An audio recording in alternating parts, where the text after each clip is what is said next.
بسم اللہ الرحمن الرحیم۔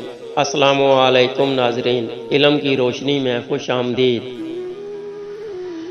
ایسی خوشی سے بچو جو دوسروں کو دکھ دینے سے حاصل ہو۔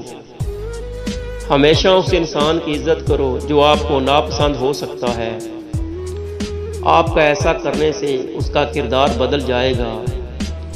نبی کریم صلی اللہ علیہ وسلم کا ارشاد ہے، جس انسان کا دین اور اخلاق تمہیں پسند آ جائے تو اس سے اپنی بیٹی کا نکاح کر دو۔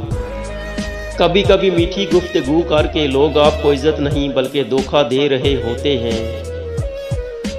زندگی میں جو چاہے حاصل کرو، مگر اتنا خیال رہے کہ تمہاری کامیابی کا راستہ لوگوں کے دلوں کو توڑتا ہوا نہ گزرے۔ اگر کبھی غرور آنے لگے تو ایک چکر قبرستان کا لگا لیا کرو، وہاں آپ سے بہتر انسان مٹی کے نیچے دفن ہیں۔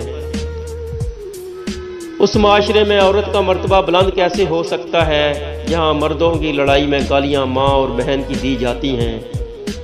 جو تمہیں باہر سے سخت نظر آتے ہیں، اگر تم ان کا اندر دیکھ لو تو تمہیں بھی ان پر ترس آنے لگے گا۔